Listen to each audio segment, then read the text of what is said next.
In this module, we will look at some properties of partial derivatives, which are extremely useful across physical chemistry, thermodynamics, and a variety of other subjects. We are going to first state the properties and then work through their derivations. So our first couple of properties concerns when you have three variables, z, x, and y, and there is a relation that connects them. So z can be written as a function of x comma y, or similarly, x can be written as a function of z comma y, or y can be written as a function of z comma x.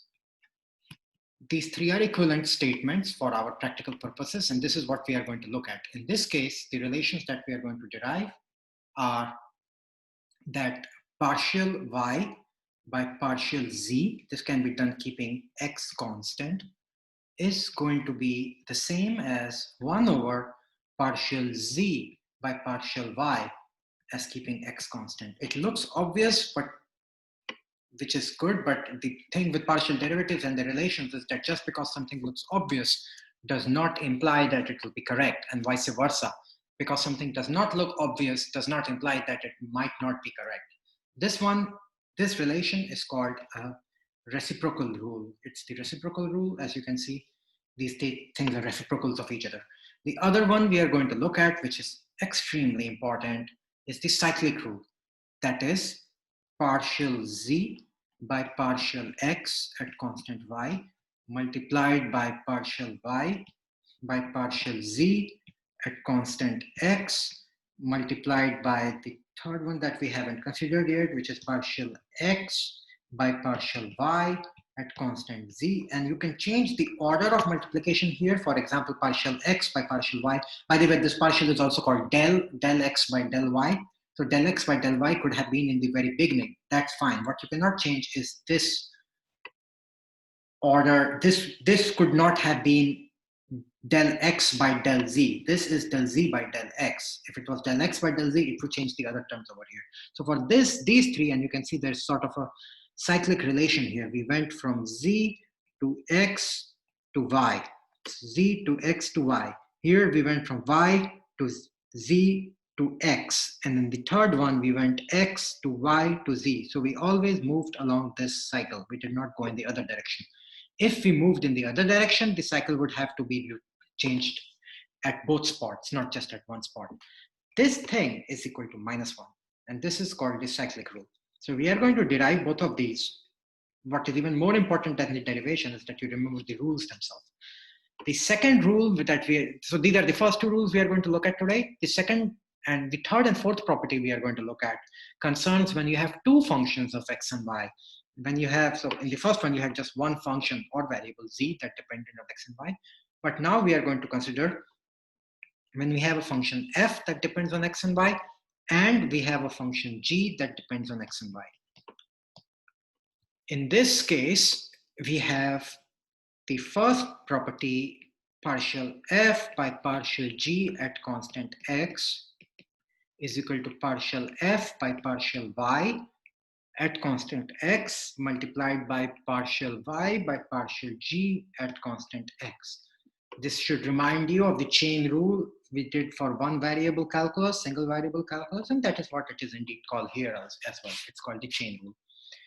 And the final rule we are going to look at today doesn't really have a name, though it is kind of like a chain rule, which goes like partial f by partial x at constant g is equal to partial f by partial x at constant y plus partial f by partial y at constant x multiplied by partial y by partial x at constant g. This one is a bit trickier to remember.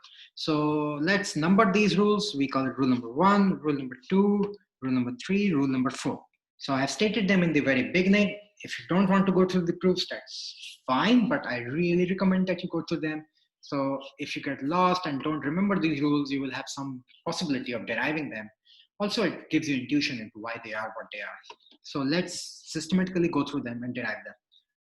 So in order to do that, let's go to our first one. So we can write down dz in this case as partial z by partial x at constant y multiplied by dx plus partial z by partial y at constant x multiplied by dy. You could have similarly written, instead of thinking of z as a function of x and y, that's a relation, you could have solved it algebraically or some other way and thought about y as a function of x and z. In that case, you could have written dy. So this is when we considered z as a function of xy. Or we could have considered y as a function of xz. In that case, it would be partial y by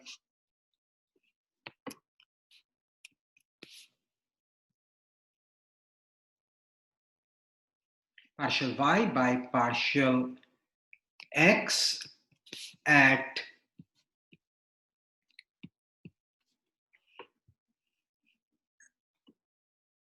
constant z multiplied by dx plus partial y by the second variable over here is z, partial z at constant x multiplied by dz. So that's what we have. Now what we can do is to take this first expression for dz that we have over here and put it over here. If we do that, then what do we obtain? What we obtain is dy is equal to partial y by partial x at constant z dx plus partial y by partial z at constant x multiplied by dz, which is partial z by partial x at constant y dx plus partial z by partial y at constant x dy. We can bring this dy to the right side and instead just leave a 0 over here and then collect all the dx terms in one bracket. That will be partial y by partial z at constant x multiplied by partial z by partial x at constant y plus partial y by partial x at constant z multiplied by dx plus for y we will have this term, which is partial y by partial z at constant x multiplied by partial z by partial y at constant x. So both of them are at constant x minus 1 multiplied by dy. So this is an interesting relation. It is saying that dx multiplied by this quantity in the square bracket plus dy multiplied by this other quantity in the square bracket must be equal to 0 irrespective of the value of dx and dy. This is an identity. The only way this is always going to be true if these two things in the square brackets themselves are identically 0. Therefore, partial y by partial z, let's look at the second one first, multiplied by partial z, partial y at constant x minus 1 must be equal to 0. Or partial y by partial z at constant x is equal to 1 over partial z by partial y at constant x. This was our equation 1, QED. We have just derived the reciprocal relation. We can similarly look at this first quantity, which also must be 0. What does that give us? That gives us partial y by partial z. And for all of these recorded videos, I highly recommend keeping the handwritten notes on your side as you go through them, so you can in parallel look at what was written on the previous screen. I think it will be extremely useful as you try to understand the material.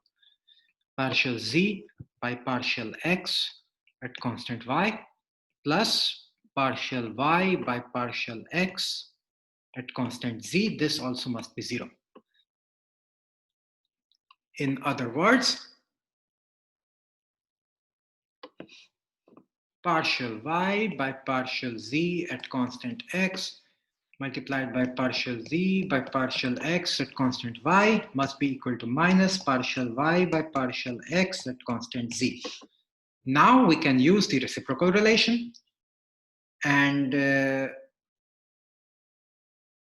we can write down this one as partial y by the left hand side we keep the same, partial z by partial x at constant y. And this one, we use the reciprocal relation and it becomes partial x by partial y at constant z.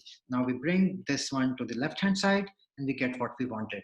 We have partial x by partial y at constant z. And remember cyclic, we went from x to y to z. So now we will go from y to z to x. So partial y by partial z at constant x, which was this term. And now we will go from z to x to y. Partial z, which is this term, partial z by partial x at constant y must be equal to 1. This identity, which is called the triple rule or the cyclic rule, is extremely important in physical chemistry and chemical physics type problems. So this is our equation 2. We have just proved the cyclic rule. Now let's go to the other two examples when we had two functions. So now, so for 3 and 4, recall that we had f as a function of x and y and g as a function of x and y.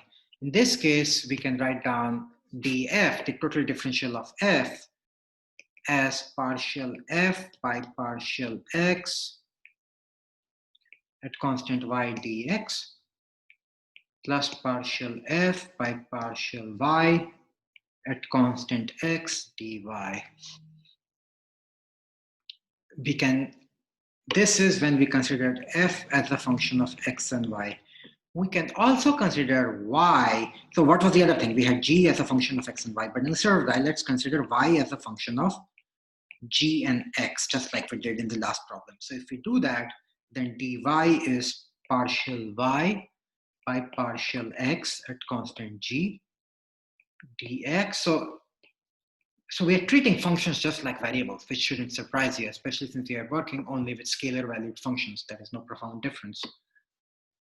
Partial y by partial g at constant x, which is the other variable here, multiplied by this thing that we changed, so dg. So once again, in this expression for dy, if this time we take this expression for dy and substitute it over here in this value of dy.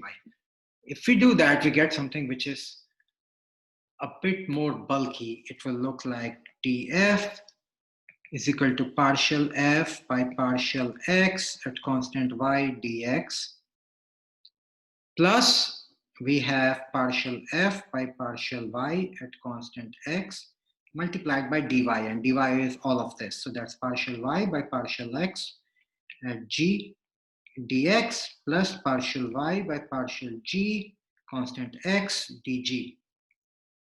Let's bring the terms out of the brackets, multiply everything together so that we have one term corresponding to dx. So all the dx's we will bring together and we will leave the second term corresponding to dg. And that gives us df. Again, this is where having the handwritten notes for the previous page will be very helpful to you when you work through this. So this will give us df is equal to partial f by partial xy plus partial f by partial y x partial y by partial x g dx plus partial f by partial y x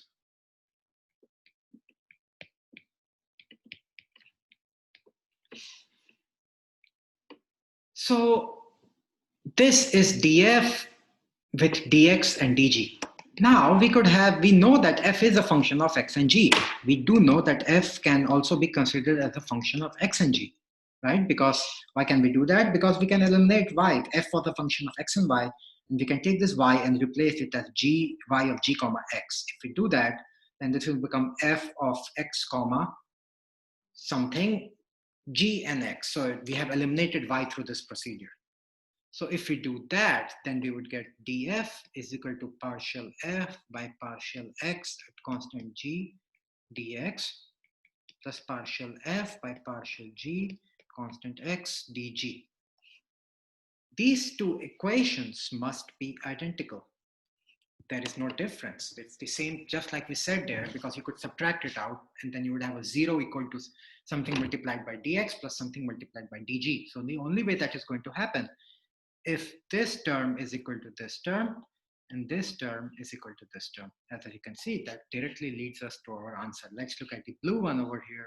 That gives us partial f by partial g at constant x must be equal to partial f by partial y at constant x multiplied by partial y by partial x at constant g.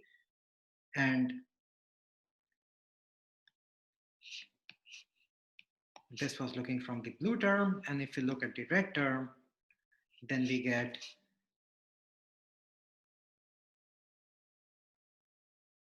partial f by partial x at constant g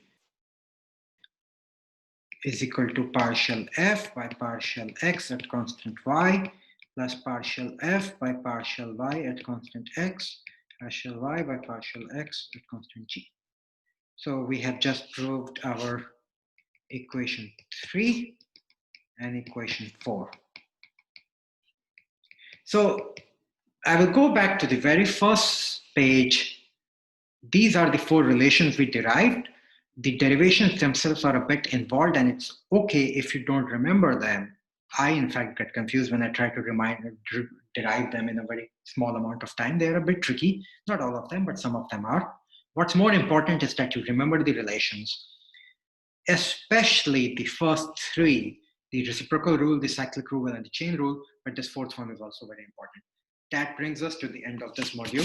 Thank you very much.